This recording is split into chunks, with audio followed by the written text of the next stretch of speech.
Hey guys, welcome back to my channel. My name is Taylor and this is my husband Drew. And on this channel, we talk about life and relationships after leaving the church and do some commentary on the goings on in evangelical Christianity. So, a celebrity Catholic exorcist is possibly facing some jail time.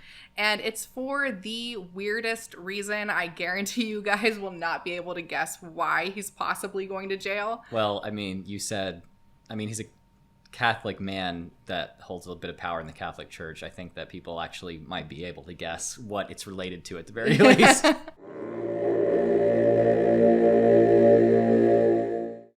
So the exorcist that we're talking about today, his name is Carlos Martins. We've actually responded to him on this channel before because he went on to Capturing Christianity's channel like a while back to talk about Tucker Carlson's demonic attack, if you guys remember that whole situation. And basically he came onto Cameron's channel as like an expert in exorcism to legitimize Tucker Carlson's experience. Yeah. And he kind of like just sucked him off the whole time. He couldn't possibly be lying. Like, there's no way he could possibly be stretching the truth at all. This is totally real. And he kept on talking about how brave he was for what he was doing. And I'm like, that's not that brave. Like, Tucker Carlson's audience is all mostly evangelical Christians who are going to eat that shit up. Like, that's not brave. Yeah. All of this goes to show you that the engineer of all of this is not the devil. The engineer is God. Whenever the devil attacks, it is only because he has the express permission of God. And why would God do that? Well, look at what it's done to Tucker Carlson. It's turned him more towards a God, certainly more than what he was, right? It began him on a faith journey. The man has been touched and he's pursuing God. And that event in and of itself, what he has found in God, has given him enough courage to go online and give this disclosure, for which I applaud him. Again, took great courage. Okay, like, no, it did not take that much courage for him to say that. It's very much in line with something that Tucker Carlson would say. Yeah. Like, it's not that... It's almost like they're acting like this man, like, came out of the closet or something. Yeah. It's like, oh, he's so brave. It's like, what are you talking about? But Carlos Martins had a book coming out. And Carlos Martins has this podcast that is about exorcism. He does tons of Christian media appearances about this. He exorcised the set of the Christian horror movie Nefarious. Oh, yeah, I forgot about that. Then he had like a book coming out that was basically just rehashing stuff he had already said in all these media appearances and all of his podcasts. He's a media figure that makes a bunch of money when people talk about demons. Yeah. That's what his job is. Yeah. Also, he happens to hold some kind of position in the Catholic Church. I'm just going to read some of this background information on Carlos Martins for you guys that I wrote down. Carlos Martins is a celebrity exorcist who, up until recently, frequented the Christian podcast circuit, appearing as a guest on YouTube channels like Capturing Christianity and Lila Rose.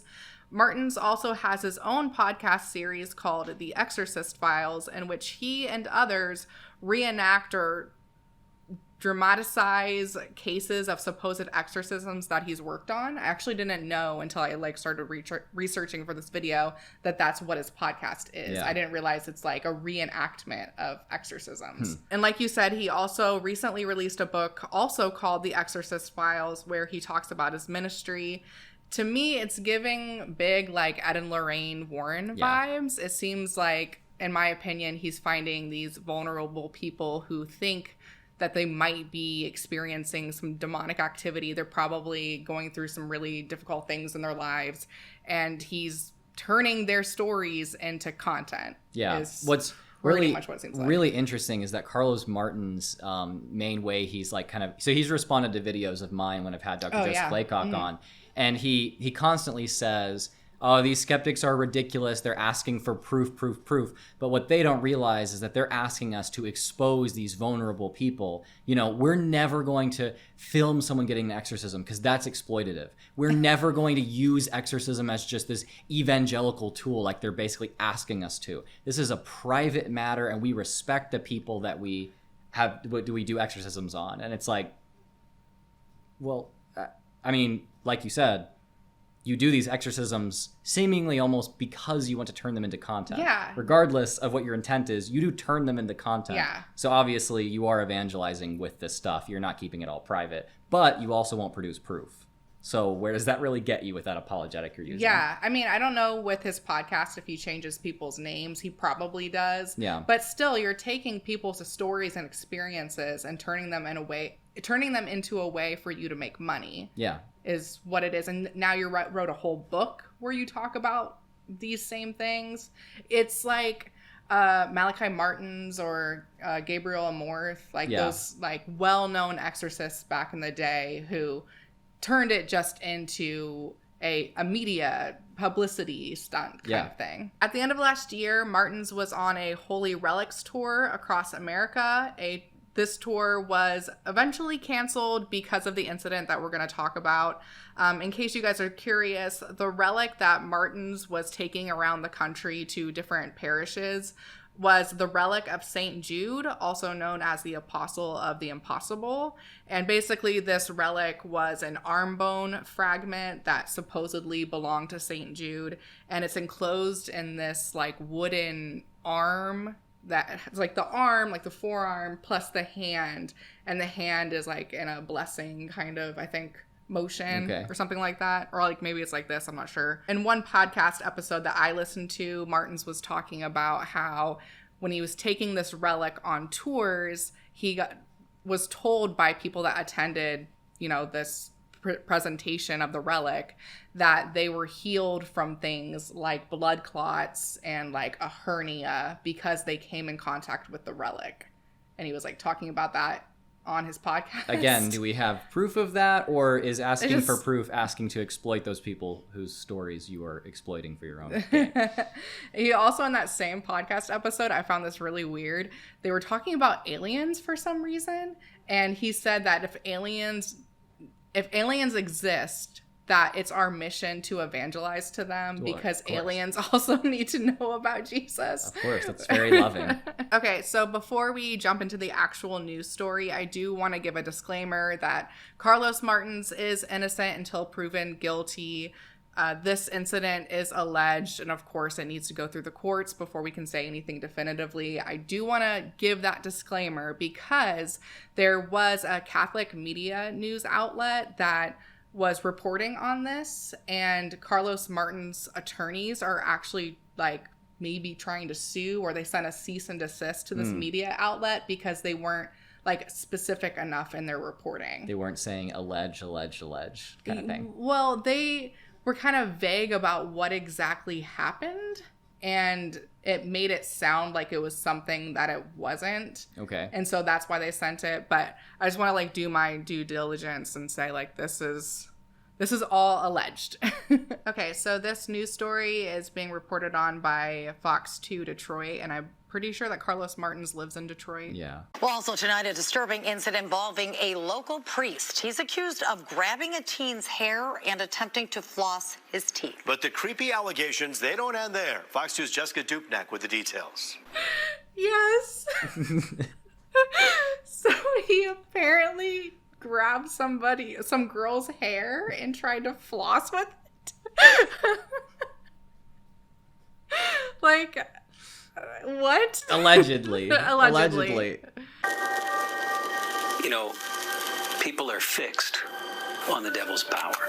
Meet Father Carlos Martins from Detroit, claims to be an exorcist. They ask me, what have you seen? Have you seen levitation? Have you been hit with objects flying through the air? And I'll say, yeah, I've seen all of these things. He's the star of a popular podcast named The Exorcist Files, comparing his life to the movie The Exorcist, vomiting and spitting and all. So I didn't realize that. I didn't know that he actively compares his life to the Exorcist movie. Did you know about that? I'm not sure. I mean, I'm wondering if that's an effect of the reporting or if that's something that he directly says. Just because I think when people think about The Exorcist, or when people think about exorcism, they think about The Exorcist. I mean, he does say, oh, of course I've seen everything it's, he does say,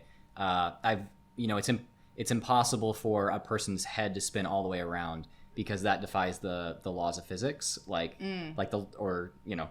impossible. The person would die. That said, he does say that, objects preternaturally fly across the room and people levitate and have strange voices, all things that presumably defy the laws of physics. So not really sure why the neck thing is the one thing that's impossible, but it's weird. Yeah. I mean, he does say that The Exorcist is very realistic. I've heard him say that on Pints with Aquinas, the Catholic podcast. I think maybe it was in that one podcast episode of his that I was watching, but I think he talked about how the priest, I can't remember, Father Karras, the one who accepts Pazuzu or invites Pazuzu into him, he said that wasn't realistic because no priest would actually do that or something. I don't know. A member of the Catholic Church, works and lives here on Detroit's west side at the Companions of Cross Church. Well, the community should be able to trust these individuals. Sergeant Dwayne English is with Joliet Police Department in Illinois. That's where Father Martins was visiting last November as a traveling priest. Friends, my name is Father Carlos Martins, and I am the director of Treasures of the Church. He wasn't just there to show off the relics. It's alleged he approached a 13-year-old girl, asked about her hair, specifically if she ever used it to floss her teeth with. And then it's alleged that he then picked up her hair, placed it in his mouth and made a flossing motion. A few minutes later, police say he sat in the pew behind her and started growling, yes, growling at her. And that was the allegation that was made by not only the young lady herself, but the individuals that were around her at that time. What a freak. What? I can say that it's never crossed my mind to grab somebody's hair and start and put it in my mouth and start flossing with it. Yeah. Like, what possesses a person to do that? Well, that's the thing is, the growling thing, he growled at her. That adds to it. Like, I don't know if this is going to happen, but I would be almost surprised if he did not at some point say that he may have been attacked by demonic forces, and that is what compelled him to begin growling or something like that. I imagine he'd play off the flossing thing as more of like a joke, but the growling thing, the growling is what demons do. Maybe it wasn't even his voice. I don't know. That was my immediate thought. You actually told me about this story. And my immediate thought was like, oh, if he's proven guilty in court, I guarantee you that he's going to claim that he was possessed and that's why he did it. Yeah. And I know that we're laughing at how ridiculous this is, but I do want to make a point to say that I'm sure that this was very scary for the girl involved and the other kids that were present for this. I'm sure that was frightening to them, so I don't want to discount that by laughing at this, but to have a creepy 50-year-old man who's in a position of power over you do this to you, and I'm sure that you feel like in that moment you can't really do anything to push back or fight back, and you just have to kind of laugh and it's funny. Which when we were in youth group or whatever and we had experiences that with the creepy adults, that's what we had to do. Yeah. I'm just glad that the kids ended up reporting this and the adults took them seriously. Mm-hmm. And especially if this happening from somebody in such a position of power, and he's also touring with this relic that's that's gonna hold a lot of meaning for people that are coming to see it, and they do think that it has this healing property from what I understand, and so I can imagine that just kind of plays into the power dynamic of the whole thing. Yeah. He turned himself in on a misdemeanor charge of battery for again grabbing the teen's hair and trying to floss with it. We spoke to the leader at Companions of Cross Church and confirmed Father Martins is currently not able to work with the public until his case works through the courts. If he's found guilty in Illinois, it could be a year in jail, more likely a fine and or probation. I can't imagine how scary this might have been for this young lady and the other people around her. It really always is these type of people. These people that are in positions of power. I remember at the college that you and I went to, there was a specific Bible teacher that made some weird remarks or was just kind of creepy and weird towards the girls in the class. Yeah, in my very first week of, biblical literature in college, like my very first semester of college, the teacher was talking about circumcision and making weird comments about like genitals and like winking at the 18-year-old girls that were sitting up in the front. I mean, that was like almost like, I don't know. I don't want to say normal, but like nothing happened. You know what I mean? Nobody did anything about it. They were just like, wow, that's really creepy. Yeah. And then we just went on about our day because we didn't have the wherewithal to challenge, authorities like that. I mean, you're 18 years old. You're trying to adjust to college and figure all these things out, and your teacher's being creepy towards you. Like it's hard to know what to do in those situations. Yeah. And I think even just, wow, this, I guess, it's been like, how long since we were at college? I mean, since we started, I graduated in 2015, so it's going to be 10 years since I graduated. Wow. Well, even 10 years ago, I feel like societally, we weren't as aware of the dangers of that kind of weird predatory behavior. Yeah. And so we're less likely to call it out when we saw it or recognize what it was when we saw it. Yeah. I mean, I'm thinking back to like when I was in high school, and I've talked before on this channel about my Bible teacher who would constantly talk about sex in the classroom and bring up like sex and like talk about how horrible gay people were. And it's just like, why is it always these men that are in these positions of power where they're supposed to be teaching you about God and helping you grow closer to God, and yet somehow they always make it weird? Yeah. Like, I don't know. I'll also add that I think that the fact that these are men in positions of power which are specifically using supernaturalist ideology and belief to make an argument that they are special and that they deserve special power. So Carlos Martins is like an exorcism expert. He's an expert in something that other people, aren't experts in, that like gives him special authority and special power. And it's also on something that is extremely significant to the people who believe in it. He is, I think David Frankfurter, a sociologist at UT, calls that the expert in evil. He's somebody who knows about the kind of the supreme inner transcendent workings of the very universe. And, if you don't listen to him, then, well, bad things might happen to you. Yeah. But if you do listen to him, then he might allegedly, do really creepy things to you, like growl at you or put your hair in his mouth if you're a child. Yeah, and I think you're onto something. They think that they have some sort of special knowledge that other people don't, or they're the heroes in their own story. Yeah. And especially with somebody, it's not, Carlos Martins isn't just like are there any like regular exorcists, normal exorcists? I don't know if that's necessarily a thing, but he's obviously trying to be this like celebrity type exorcist that's known for writing books and having podcasts. And I just don't think that there's any way for you to go about that ethically. Like, he's already crossed ethical lines. Yeah. So doing this is kind of, I don't know, maybe not super surprising. Yeah. But I also want to make sure that we say that it's like not all priests do this kind of thing. Not all pastors or Bible teachers do this kind of thing. There are good priests and teachers, but it does seem like these more conservative bent ones tend to do this kind of stuff. Yeah, the people who want to be celebrities, I think, especially. Yeah. As soon as I became aware of Carlos Martins, I saw him on Pints with Aquinas and Capturing Christianity, and I saw like types of arguments that he was making, which were,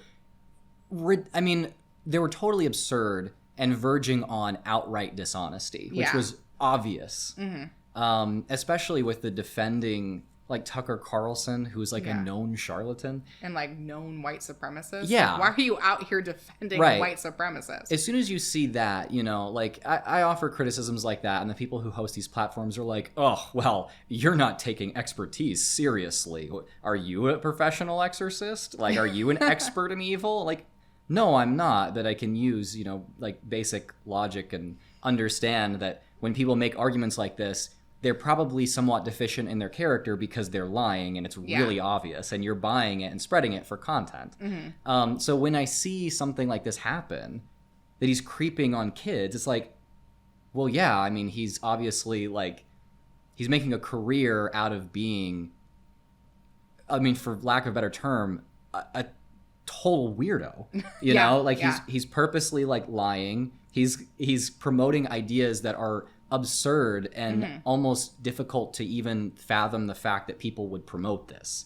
So it's like, I mean, yeah, of course he's going to come out and like be a weirdo in other ways. That's not actually shocking at all. Yeah. And I kind of think that some of the content creators that have platformed him and talked about how great he is and like defended him and stuff should be like, oh, maybe I should learn a lesson from this and realize that promoting people who do this probably are not the best people to align with, especially if I'm trying to like spread the gospel, you know, like a message of like love and peace and harmony and forgiveness and all these things. From what I've seen from the YouTubers that have promoted him and had him on their channels, I haven't seen any of them talking about this whole situation, which I think Carlos Martins is not engaging with the public, is what I read, until this whole thing is either he's, you know, proven guilty and he goes to jail or pays a fine, however that's going to work out, or he's, you know, proven innocent. So he's not engaging with the public until that's figured out. But I do wonder if, you know, he is proven guilty. Will people like Cameron say anything about it? Will they scrub their channel from content that he's been in? Like, how is that going to work out? I have a feeling that they're just going to, like, let it slide it under the rug and just... Yeah. I mean, a lot of these, you know, Catholic podcasts have also defended JD Vance, saying, like, no, he's not racist. No, like, you know, it's not bad. Like, no, he doesn't believe this. And then, like, JD Vance comes out and says something that's straight up, like, white supremacist great replacement KKK conspiracy type stuff, and they don't address it. So I don't think that these podcasts are as concerned with accountability as they purport to be, which is, I think, one of the reasons why they do make supernaturalist religious content. You know, there's a type of religious content which is about, you know, promoting moral virtue and things like that. And I think the people who are often very engaged with that on YouTube, like, do try to hold themselves accountable. I've seen apology videos from Christian YouTubers, but the people who are like, demons exist, guys, be really scared, like, that's not the type of person who's really invested in truth and moral accountability. Yeah, no, probably not. I also want to read this article from back in November when this whole thing happened, because Carlos Martins' attorneys actually made a public statement about the whole situation, so I'd like to read that out. So this is from the National Catholic Register. An attorney for the popular podcaster and exorcist Father Carlos Martins says the priest did nothing improper during a parish event in Illinois last week, and that initial news reports about an ongoing police investigation into his conduct were incorrect and damaging to his reputation. Father Martins simply touched a girl's hair in front of more than 200 other students while making a joke about his own baldness, attorney Marcella Burke said in a statement released to CNA. The November 21st meeting with students took place in a classroom setting with teachers, clergy, parish staff, and volunteers present at St. Paul Catholic Church in Joliet, Illinois, she said.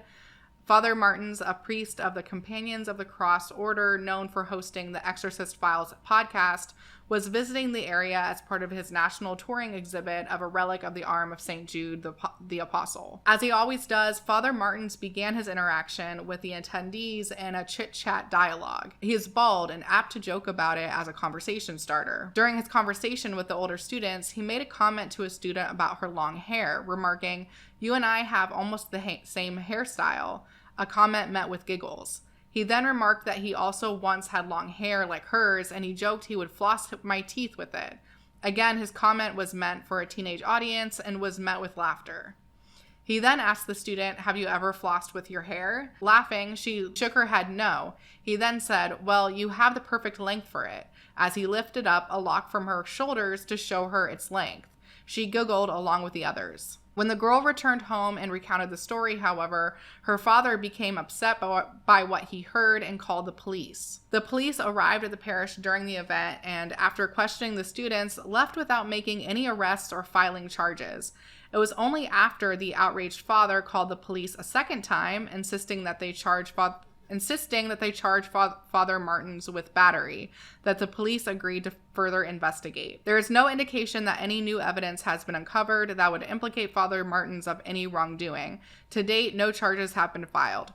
This, obviously, all of this information has changed because charges have been filed. Yeah. Burke said this fuller context was missing from initial news reports about the police investigation, which she claimed left the erroneous impression that the allegation involved sexual misconduct, which is not the case.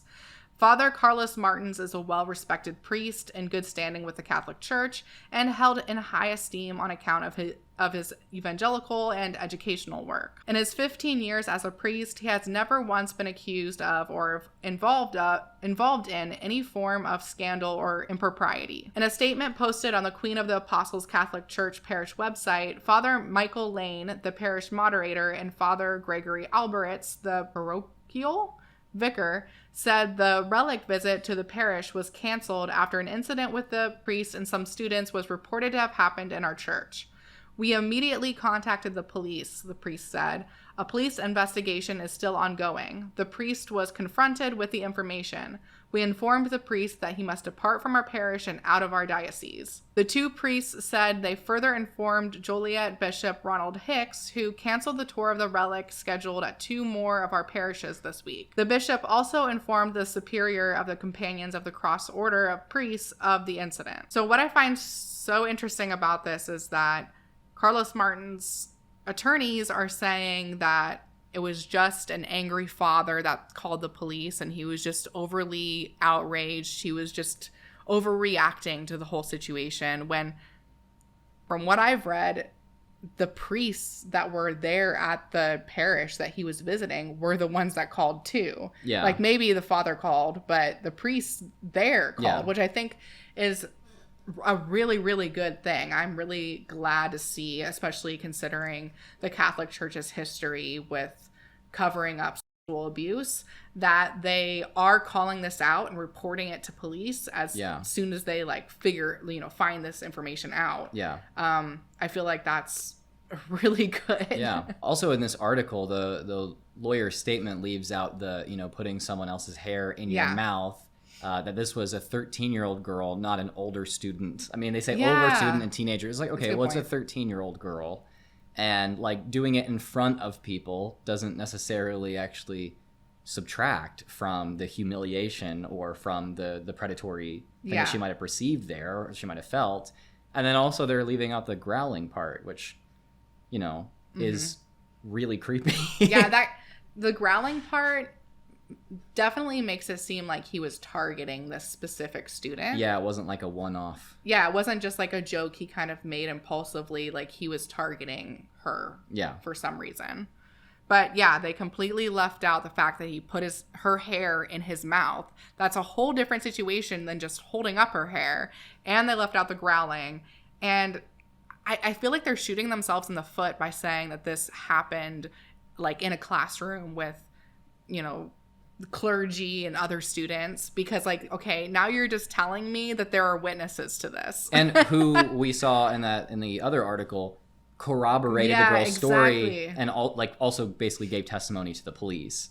Yeah. So this isn't just a girl's dad is upset and made up the story or something or exaggerating the story. There were other people around when this happened who said, it was weird and creepy. Yeah. Also, I really don't like how they are talking about how all the students were giggling.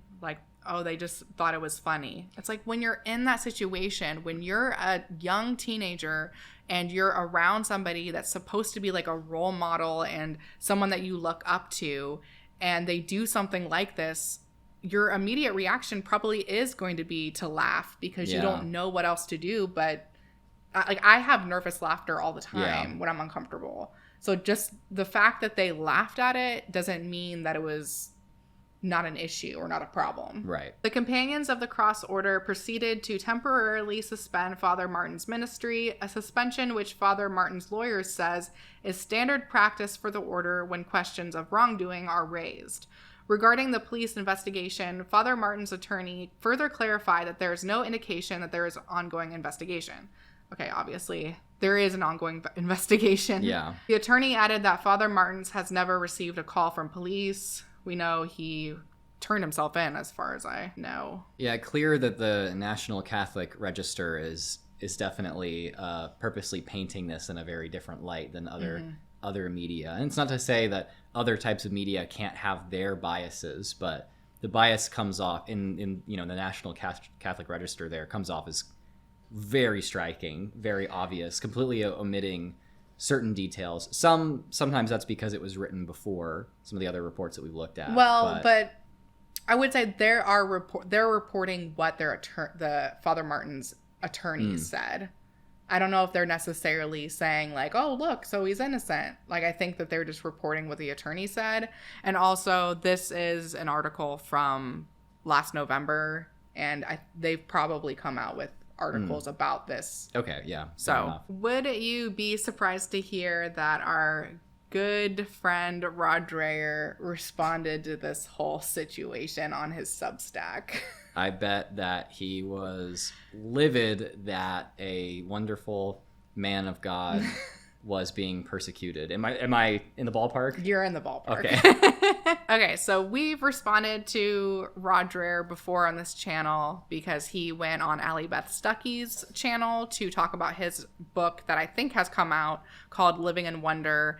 It's basically about how he thinks that the church in the West needs to be re-enchanted, or he's Eastern Orthodox, so he thinks that Protestantism and Catholicism, to a certain extent, just Western Christianity, needs to take on the more mystical aspects of Eastern Orthodoxy, and that's going to be the key to Christianity's flourishing, I guess. He also is very chummy with, or very supportive of, I actually should say, he would love to be chummy with, Viktor Orban. Yeah. Who's like a right-wing extremist, head of state in Hungary. And his dad was also in the KKK. Yeah. So yeah, I'll just read some of this background information. Great fella. Yeah, let me just read some of this background information. Dreher is a far-right political commentator who spends most of his days whining in his diary entries on Substack. That's something I wrote. He's a fascist and white supremacist. He's made disparaging remarks about minorities and has referred to African immigration to Europe as a barbarian invasion. And he's a huge Viktor Orban fanboy. He's previously written a book called The Benedict Option, where he basically said that Western society has degraded to such an extent, especially in this post-Obergefell society. So it's, since gay marriage was legalized, society has crumbled. More rights, the worse society gets. Yeah. So because of that, Christians that care about tradition, or conservative Christians, need to isolate themselves in their own communities. So basically it's like a pro-segregation book, at least a pro-segregating people according to their religion, but also probably according to race and class, I would guess. Yeah, and his dad was part of the KKK. So yeah, he sucks. All right, so I'll just read out what he wrote in his Substack. I begin today with awful news about Father Carlos Martins, the Catholic exorcist I've praised recently in this place. This broke over the weekend. Okay, and he's just recapping what we have already talked about. You might assume, as I initially did, that inappropriate conduct involving children involves sexual misconduct. It's not true. It's not remotely true. I gathered more information on the incident, information I am not yet authorized to make public, but will as soon as police finish their investigation. But I can assure you that this is nonsense. As we will all soon know, it's an example of an innocent Catholic priest held up to humiliation and contempt, including by Catholic authorities, in a hysterical overreaction by people eager to believe the worst about all priests. When people use the word hysterical, it's a big sign of where they stand on a lot of things, I tend to find. It's a bit of an aside, but it's like, but it was priests that called the police. Yeah. Why would priests be hysterical or be like eager to make all priests look bad? Like the logic doesn't even make sense. Because of degeneracy and liberalism in the Catholic Church, obviously. Yeah. I have every confidence that Father Martins will be exonerated, and soon. Watch this space for the whole story as soon as I can tell it. It's important to me, though, that you all know that this isn't a bullshit slander against a priest who did nothing wrong.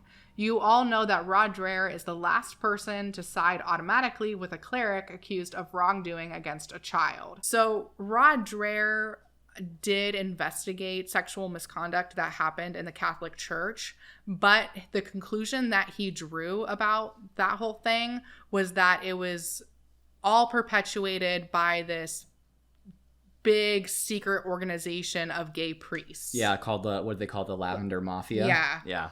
Yeah, which is just like, oh my God. Yeah, that's what Matt Walsh says too. You know, instead of saying that like people in positions of power that are in like high trust institutions with very like not enough oversight, they're given like tons of trust. Those are the types of people who will, you know, manipulate like innocent people, take advantage of vulnerability. Like that's not what happens. That's not the problem. It's not a systemic issue. It can never be a systemic issue. It's that there's gay people, and gay people as individuals are predators. Mm-hmm. You know, yeah, it's pretty much what he said. That's why. Yeah, he said it's not an issue with like priests being, you know, abusing their positions of power. The problem is like the gay agenda or something. Yeah. My outrage over this kind of thing and decades of lying and cover up by Catholic authorities cost me my Catholic faith. Yeah, which is one of the reasons the whole Lavender Mafia thing was one of the reasons he moved to Eastern Orthodoxy. The Catholic Church was too gay, so I'm going to move somewhere else. But justice is justice. What Father Martins is suffering now is profoundly unjust. Even after he is cleared, there will be many people who assume he is some kind of dirtbag abuser. Like the investigation hasn't even, at this point when Rod Dreher wrote this article, they hadn't started the investigation yet. Like he's already just assuming that he's innocent without the police investigating it first. I mean, he's not gay or anything. So. Note well that this happened right after his excellent new book, The Exorcist Files, was released. It's not the only bad thing that has happened surrounding this book's publication.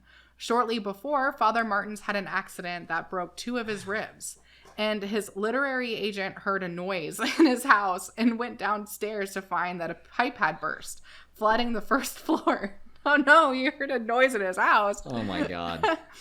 The agent, an older man, slipped on wet tile, broke 2 ribs, and sustained a head injury. Now this. So, of course, they're just spinning it into, oh, Satan's trying to attack him because they know, Satan and his demons know that he's doing good work, and they're just trying to take down a good priest. Yeah. No, like, this is why we say at any level, this idea of, like, demons, you know, being responsible for either coincidences or, like, the actions of actual people it's a dangerous idea. Because it can just be used to just excuse abuse. You can just make anything you want mean or not mean anything you want by like connecting a bunch of dots with the fabric of demons. Yeah. You know? So, I mean, with any other, you know, bit of ideology, could you say, well, he didn't do it, and we know that, you know, he didn't do anything wrong because an old guy that he knew fell, and because a pipe burst in his house, and because he heard a noise. Yeah. I mean, that doesn't make any sense unless you have like the completely speculative and totally baseless idea that there are invisible super beings involved. Yeah. I mean, it's a very simple good versus evil narrative. Yeah. That anything bad that happens is a result of evil, and anything good that happens is because God willed it. Yeah. But all of these things, like, let's just think about the circumstances. Father Martins, he doesn't seem super old, but he's also probably in his 50s or 60s. Yeah, that's what I guess. I'm guessing that his agent who slipped on the wet tile and broke 2 ribs, it's probably an older individual. Probably. And older individuals sometimes fall. That's a thing. I mean, a lot of people slip on ice that's pretty normal for any age. Like slipping on ice, if there's ice, is probably to happen. But yeah, like the pipe bursting, like that's like a very normal thing to happen. You know, I don't know. Yeah, I mean, you live in Detroit, in a place where you get really pretty extreme winter weather as far as America goes, and also most infrastructure there is very old. So I mean, it's very common in Detroit to live in a house that was built before 1940, 1930, sometimes in the 1910s or even older than that. That's one of the reasons why the houses are so cheap there. And so a pipe bursting in the winter, when pipes often burst in a very old house, like, not that surprising. It's pretty normal. Also, hearing something in your, first of all, there's a lot of things one can hear. Yeah. But also, like, if the house is really old, sometimes it makes noises. That's pretty normal. Well, you have to bear in mind too that Rod Dreher is on this whole like re-enchantment kick, so he thinks that everything in the world, anything that happens, even mundane things, have some sort of supernatural element to them. Yeah. And he himself wrote a book on this. Yeah. So he's like basing his career on believing this. He's basing him making money on believing this. Yeah. And Father Martin's, he's an exorcist. He is basing his entire career on believing in demons. So any opportunity that they have to like connect things in their lives or hold up things that have happened and attribute it to demons, like they're gonna take that because at the end of the day, that type of narrative makes them more money. Yeah.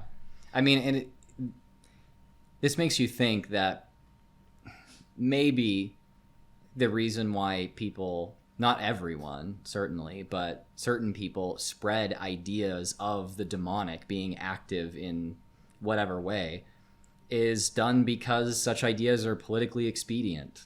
I mean, they can be used to say that anything is true or anything is false, and it makes those claims like totally unfalsifiable as well. So, I mean, Rod Dreher is saying like the liberal media is coming after innocent religious people who do everything right, and he uses this weird ideology in order to get that done. I mean, and you do have to question, like, do you really believe that, or are you believing it or saying it because it's profitable to you? Is it both? Could it be both? I feel like it could be both, but it's probably more the money aspect. Yeah, honestly, like Rod Dreher and Father Martin's, I don't think that they're very good people.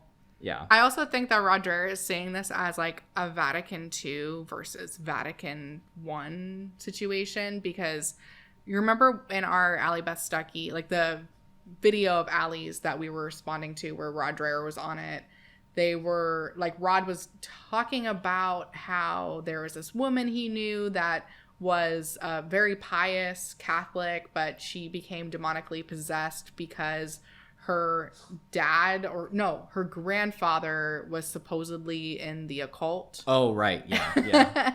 And then the only way that she was able to be delivered from this demon was being rebaptized. Yeah. Because apparently when she was baptized the first time, it was like these liberal Vatican II priests that did it.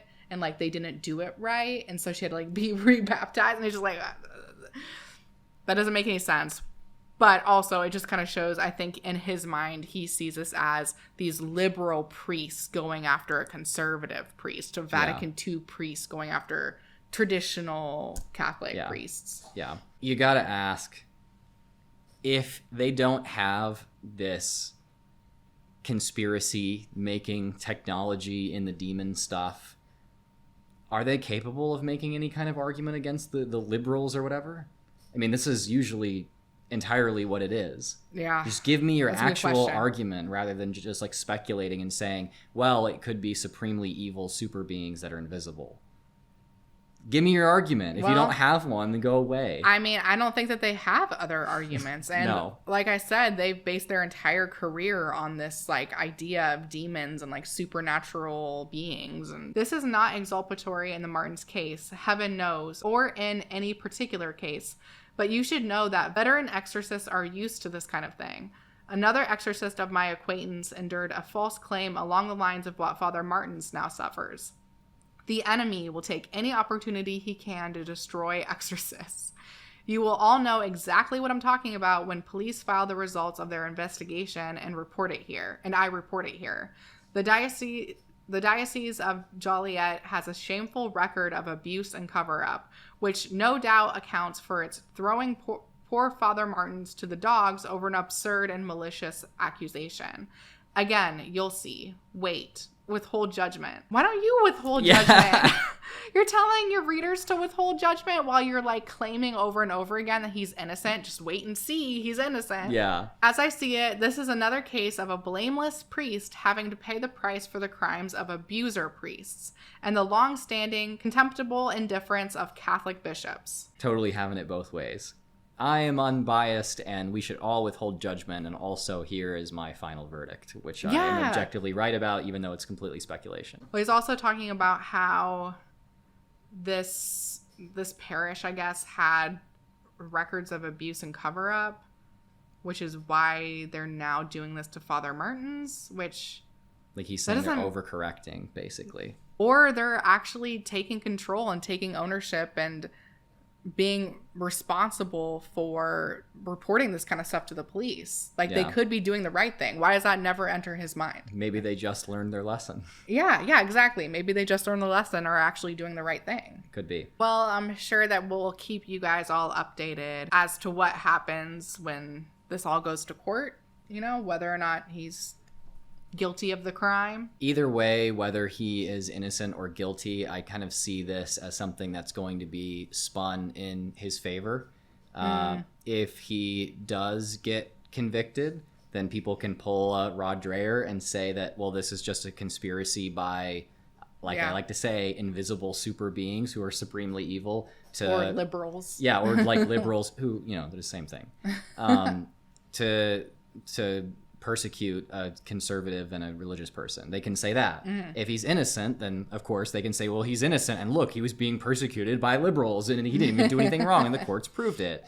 And so I think that one of the reasons why these like bits of technology, these things that can be used to connect the dots, even exist, are so that you can have your narrative put you, you know, make you the winner, make you the victor in any situation, regardless of what you've done. We'll see what happens. Yeah, I think you're right. I think that no matter how this turns out, I don't think it's going to be damaging necessarily to his career or his reputation within the circles of people that would like listen to his podcast or buy his book. Like they're going to stand by him no matter what.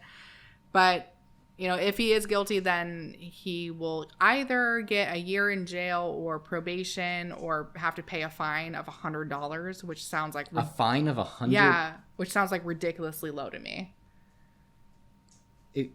The fine for having too much pot is like thousands of dollars. What? Well, a fine? That's not a fine. That's not even a parking ticket. Like, you pay more if you park at a handicap spot or are speeding. Wow, what persecution he's enduring. That's wild. That's crazy. Thank you guys so much for watching, and a huge thank you to my patrons who help make these videos possible. If you like this video, please be sure to subscribe and ring the bell. If you'd like to follow me on social media, my Instagram is Taylor_the_antibot. And if you'd like to consider supporting this channel financially, a link to my Patreon will be down in the description, and we'll see you on the next one. Say bye. I like to hold him up to the mic now so that you can hear his grumbles. Grumble, grumble.